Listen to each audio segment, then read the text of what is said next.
Assalamu alaikum wa rahmatullahi wa barakatuh, mes chers frères et sœurs en islam. Que la paix, la miséricorde et la bénédiction d'Allah soient sur vous. L'appel à la réflexion. Combien de fois dans votre vie avez-vous levé les yeux vers le ciel, le cœur lourd, en demandant à Allah un signe? Un signe que vous êtes sur le bon chemin, un signe que vos prières sont entendues, un signe que vous n'êtes pas seul. Aujourd'hui, nous allons plonger ensemble dans les profondeurs de la conscience et de la spiritualité pour explorer comment Allah répond à nos demandes, souvent de manière subtile, mais toujours avec une sagesse infinie. Car, comme le dit Allah dans le Coran, « Et quand mes serviteurs t'interrogent sur moi, je suis tout proche, je réponds à l'appel de celui qui me prie quand il me prie. » Surat al-Baqarah, verset 186. Préparez-vous à une immersion émotionnelle et spirituelle, où chaque détail, chaque histoire, chaque verset vous rapprochera un peu plus de la réponse que vous cherchez. Le silence d'Allah n'est pas l'absence de réponse. Parfois, nous demandons un signe, et nous nous attendons à quelque chose de grandiose, un éclair dans le ciel, une voix qui nous parle, un miracle évident. Mais la réponse d'Allah est souvent plus subtile que cela. Elle ne vient pas toujours sous la forme que nous imaginons, ni au moment où nous l'espérons. Elle se cache parfois dans les détails, dans les silences, dans les épreuves mêmes que nous traversons. Et c'est là que réside la beauté de la foi. Croire même quand nous ne voyons pas, espérer même quand tout semble sombre. Rappelez-vous l'histoire de Yunus, Jonas, paix soit sur lui. Jeté dans les ténèbres de la mer, avalé par une baleine, il a crié à Allah dans l'obscurité totale. Imaginez cette scène. Un homme seul, entouré par les ténèbres de l'océan et les parois étouffantes du ventre de la baleine. Pas de lumière, pas d'échappatoire apparente, juste le silence et l'angoisse. Et pourtant, c'est dans ce moment de désespoir absolu que Yunus a trouvé la force d'invoquer Allah avec sincérité. Il a compris que même dans les profondeurs les plus sombres, Allah était avec lui. Et quelle fut sa réponse? Nous l'exaucâmes et le sauvâmes de son angoisse. Et c'est ainsi que nous sauvons les croyants. Surat al-Anbiya, verset 88. Mais remarquez quelque chose d'essentiel ici. Allah ne l'a pas sorti immédiatement de la baleine. Il ne l'a pas libéré dès le premier instant. Non. Il lui a d'abord enseigné des leçons précieuses, la patience, la gratitude et la certitude que même dans les ténèbres, il est là. Yunus a dû traverser cette épreuve pour comprendre que la réponse d'Allah ne vient pas toujours sous la forme d'un miracle instantané, mais parfois sous la forme d'une transformation intérieure. Alors, quand vous demandez un signe et que vous ne voyez rien, posez-vous cette question. Et si le silence d'Allah était déjà une réponse? Et si ce temps d'attente était une préparation pour quelque chose de plus grand? Parce que voyez-vous, le silence d'Allah n'est pas une absence. C'est une présence.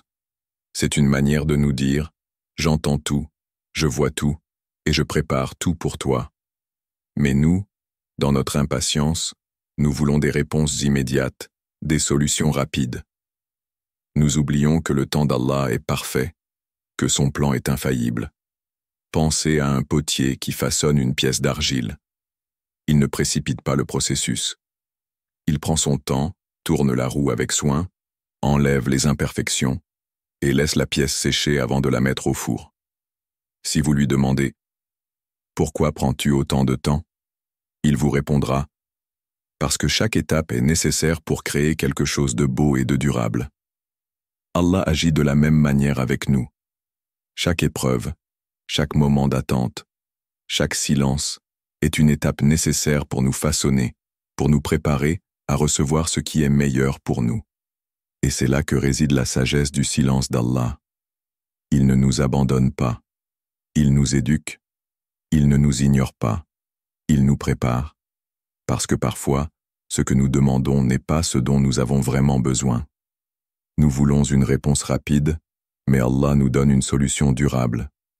Nous voulons un soulagement immédiat, mais Allah nous offre une transformation profonde. Nous voulons un signe évident, mais Allah nous envoie des leçons subtiles. Alors, la prochaine fois que vous sentirez que vos prières ne sont pas exaucées, que vos demandes semblent tomber dans le vide, Rappelez-vous de Younous.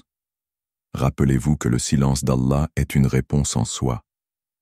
Que ce temps d'attente est une opportunité pour grandir, pour renforcer votre foi, pour apprendre à faire confiance à celui qui connaît ce que vous ignorez, parce que, au final, la plus grande réponse d'Allah n'est pas toujours ce que nous voulons, mais ce dont nous avons besoin. Et c'est peut-être cela, la plus grande leçon. Apprendre à voir, sa main dans les silences, à entendre sa voix dans les épreuves, et à reconnaître son amour dans les moments où il semble absent. Parce qu'il est toujours là, même quand nous ne le voyons pas, même quand nous ne l'entendons pas, même quand tout semble silencieux. Les signes sont partout, mais voyons-nous vraiment?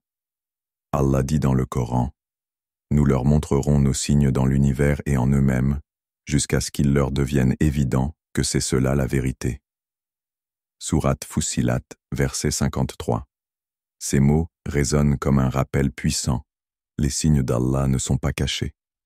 Ils sont partout, éclatants, visibles pour celui qui prend le temps de regarder. Mais la question est, regardons-nous vraiment? Ou sommes-nous trop distraits, trop absorbés par nos préoccupations, pour voir ce qui est juste devant nous? Regardez autour de vous. Chaque feuille qui tombe, chaque rayon de soleil qui perce les nuages, chaque battement de votre cœur est un signe d'Allah. La nature tout entière est une symphonie de sa création, une preuve vivante de sa puissance et de sa sagesse. Mais souvent, nous passons à côté de ces miracles. Nous marchons sur la terre sans penser à sa stabilité, nous respirons l'air sans réfléchir à son équilibre parfait, et nous contemplons les étoiles sans nous émerveiller de leur ordre impeccable. Prenons l'exemple d'une simple graine. Elle tombe dans le sol apparemment insignifiante et pourtant, avec le temps, elle se transforme en un arbre majestueux, portant des fruits et offrant de l'ombre. Qui, à part Allah, pourrait orchestrer une telle transformation? Qui, à part lui, pourrait créer un système aussi complexe et harmonieux? Et pourtant, combien de fois passons-nous devant un arbre sans y penser, sans y voir un signe? Rappelez-vous l'histoire de Moussa, Moïse. Paix soit sur lui. Il a demandé à voir Allah, une demande qui venait d'un cœur rempli d'amour et de curiosité spirituelle. Mais Allah lui a répondu en lui montrant sa grandeur à travers la montagne qui s'effondrait devant sa lumière. Moussa a réalisé que la grandeur d'Allah ne pouvait être contenue dans une vision directe. Elle se manifestait dans sa création, dans les signes qu'il a dispersés partout autour de nous. Et c'est là une leçon cruciale. Parfois, les signes sont là, évidents, mais nos yeux sont trop occupés à chercher ailleurs. Nous voulons des miracles spectaculaires, des révélations fracassantes, alors qu'Allah nous parle à travers les choses les plus simples. Un sourire, une parole réconfortante, un moment de paix au milieu du chaos, tout cela peut être un signe, si nous savons le reconnaître. Alors, prenez un moment aujourd'hui, arrêtez-vous, regardez autour de vous, écoutez, ressentez, observez le ciel et ses nuages qui changent de forme, écoutez le chant des oiseaux qui louent leur créateur, sentez la fraîcheur de l'air qui entre dans vos poumons. Tout cela est un rappel, un signe, une preuve de la présence d'Allah. Et demandez-vous, quel est le signe qu'Allah m'a déjà donné et que je n'ai pas encore vu? Parce que souvent, les réponses sont déjà là, devant nous, mais nous ne les voyons pas. Nous cherchons des miracles lointains, alors que les miracles sont dans notre quotidien. Nous voulons des preuves extraordinaires, alors que les preuves sont dans l'ordinaire. Par exemple, pensez à votre propre corps. Chaque cellule, chaque organe fonctionne avec une précision incroyable. Votre cœur bat sans que vous ayez à y penser, vos yeux voient, vos oreilles entendent, votre cerveau traite des millions d'informations en une seconde. Tout cela est un signe, une preuve de la perfection de la création d'Allah. Et pourtant, combien de fois prenons-nous le temps de remercier pour ses bienfaits? Combien de fois réalisons-nous que notre simple existence est un miracle? Les signes d'Allah ne sont pas réservés aux prophètes ou aux saints.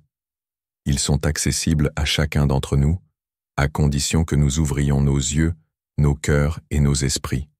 Ils sont dans le sourire d'un enfant, dans la pluie qui nourrit la terre, dans la nuit qui succède au jour, et dans le jour qui succède à la nuit. Ils sont dans les épreuves qui nous rendent plus forts, dans les moments de joie qui nous rappellent sa miséricorde, et dans les défis qui nous poussent à nous rapprocher de lui. Alors aujourd'hui, faites un effort conscient pour voir ces signes. Arrêtez-vous un instant et demandez à Allah de vous ouvrir les yeux. Parce que les signes sont partout, mais c'est à nous de les voir. C'est à nous de les reconnaître. Et c'est à nous d'en tirer des leçons. Parce que, au final, chaque signe est une invitation. Une invitation à réfléchir, à croire, à être reconnaissant. Une invitation à nous rapprocher de celui qui a tout créé, tout ordonné et tout mis à notre disposition. Alors, ouvrez les yeux. Les signes sont là. Les voyez-vous? Les épreuves sont aussi des réponses. Parfois, quand nous demandons un signe, Allah nous envoie une épreuve. Et dans ces moments, notre cœur se remplit de questions. Pourquoi? Pourquoi moi? Pourquoi maintenant? Nous cherchons des réponses, mais nous ne voyons que des difficultés. Nous voulons des solutions, mais nous ne trouvons que des obstacles. Et pourtant, dans ces épreuves, il y a une sagesse profonde, une réponse cachée que nous ne comprenons pas toujours sur le moment. Rappelez-vous les paroles du prophète Muhammad, paix soit sur lui. Quand Allah aime un serviteur, il l'éprouve. Hadith authentique. Ces mots, bien que simples, portent une vérité immense. Les épreuves ne sont pas une punition. Elles sont une forme d'amour, une manière pour Allah de nous élever, de nous purifier, de nous rapprocher de lui. Elles sont une réponse à nos demandes, même si nous ne le réalisons pas tout de suite. Prenez l'exemple d'Ayoub, Job, paix soit sur lui. Son histoire est un témoignage poignant de la manière dont les épreuves peuvent être une réponse, une préparation, et finalement, une bénédiction. Ayoub avait tout, une famille aimante, une santé robuste, des biens en abondance. Mais en un instant, tout lui a été enlevé. Il a perdu sa famille, sa santé, sa richesse. Et pourtant, à travers cette épreuve, il a découvert une patience et une foi inébranlables. Il n'a jamais cessé de se tourner vers Allah, même dans les moments les plus sombres. Et quelle fut la réponse d'Allah? Nous l'avons trouvé endurant. Quel excellent serviteur! Il était toujours plein de repentir. Sourate Sad, verset 44. Ayoub a été récompensé non seulement par le retour de tout ce qu'il avait perdu, mais aussi par une foi renforcée, une patience inégalée et une proximité avec Allah qu'il n'aurait jamais connue sans cette épreuve. Alors, si vous traversez une épreuve, demandez-vous, et si cette difficulté était la réponse à ma demande? Et si Allah était en train de me préparer pour quelque chose de plus grand? Parce que, voyez-vous, les épreuves ne sont pas des fins en soi. Elles sont des moyens. Elles ne sont pas là pour nous briser, mais pour nous construire. Elles ne sont pas là pour nous éloigner d'Allah, mais pour nous rapprocher de lui. Pensez à un diamant. Avant de briller, il doit être taillé, poli, façonné. Le processus est difficile, douloureux même, mais c'est ce qui lui donne sa beauté et sa valeur. De la même manière, les épreuves que nous traversons sont une forme de polissage. Elles enlèvent nos imperfections, renforcent notre caractère et nous préparent à briller de la manière dont Allah l'a prévu. Et c'est là que réside la beauté des épreuves. Elles nous révèlent à nous-mêmes. Elles nous montrent ce dont nous sommes capables, elles testent notre foi, et elles nous rappellent que nous avons besoin d'Allah à chaque instant. Parce que, dans les moments de facilité, il est facile d'oublier. Il est facile de se laisser distraire, de prendre les choses pour acquises. Mais dans les moments de difficulté, nous nous souvenons. Nous nous souvenons que nous ne sommes rien sans lui, que nous ne pouvons rien sans lui, et que tout ce que nous avons vient de lui. Alors, si vous traversez une épreuve aujourd'hui, ne désespérez pas. Ne vous demandez pas pourquoi cela vous arrive, mais demandez-vous ce que vous pouvez en tirer. Parce que chaque épreuve est une opportunité de grandir, de se rapprocher d'Allah, de devenir la meilleure version de soi-même. Et rappelez-vous, les épreuves ne durent pas éternellement. Elles ont une fin, tout comme la nuit a une fin, tout comme l'hiver laisse place au printemps. Allah dit dans le Coran, « Certes, avec la difficulté, vient la facilité. Sourate Ash-Char, verset 5. Cette promesse est une lumière dans l'obscurité, un rappel que chaque épreuve est suivie d'un soulagement, chaque difficulté est suivie d'une facilité. Alors, tenez bon, faites confiance à Allah, même quand vous ne comprenez pas. Parce que les épreuves sont aussi des réponses. Elles sont une manière pour Allah de vous dire « Je suis là, je t'entends, et je prépare quelque chose de grand pour toi. Et quand vous sortirez de cette épreuve, vous verrez. Vous verrez que chaque larme, chaque moment de doute, chaque instant de souffrance avait un sens. Vous verrez que cette épreuve était une réponse, une préparation, et finalement, une bénédiction. Parce qu'Allah ne nous donne jamais une épreuve sans une raison. Et cette raison, c'est toujours pour notre bien. Alors, la prochaine fois que vous traverserez une épreuve, souvenez-vous de Ayoub. Souvenez-vous que les épreuves sont aussi des réponses, et que, parfois, la meilleure réponse d'Allah est celle que nous ne comprenons pas tout de suite. La réponse ultime, la guidance divine.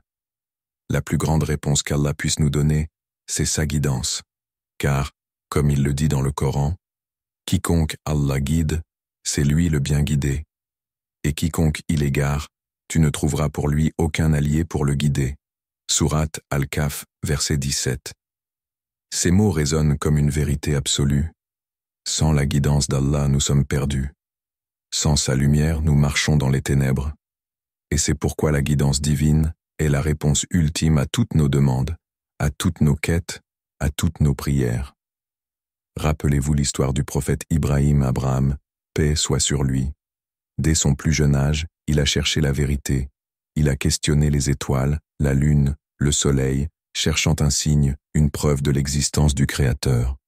Et Allah l'a guidé pas à pas, lui montrant la futilité de l'adoration des idoles et la grandeur de l'adoration du seul vrai Dieu.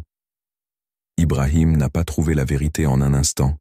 Il a été guidé progressivement à travers des épreuves, des réflexions et des révélations. Et à la fin, il est devenu l'ami intime d'Allah, Khalilullah, un modèle de soumission et de dévotion. Cette histoire nous enseigne une leçon essentielle. La guidance divine n'est pas toujours instantanée. Elle vient souvent par étapes, à travers des expériences, des épreuves et des moments de réflexion. Et parfois, nous cherchons des réponses spectaculaires, alors qu'Allah nous guide doucement, pas à pas, vers la vérité. Et vous, dans votre quête de signes, avez-vous réalisé que le Coran est le plus grand signe d'Allah? Chaque verset est une réponse, chaque sourate est une lumière. Le Coran n'est pas simplement un livre, c'est une guidance, une miséricorde, une source intarissable de réponses pour ceux qui cherchent. Allah dit « Ceci est le livre au sujet duquel il n'y a aucun doute, c'est un guide pour les pieux. » Sourate Al-Baqarah, verset 2. Mais combien d'entre nous ouvrent vraiment le Coran avec cette intention? Combien d'entre nous cherchent dans ces pages les réponses à leurs questions, les solutions à leurs problèmes, la paix à leur cœur troublé? Le Coran est une conversation entre Allah et son serviteur. Chaque verset est une parole divine, une réponse à nos doutes, une lumière dans nos obscurités. Quand vous lisez le Coran, vous ne lisez pas simplement des mots, vous écoutez Allah vous parler.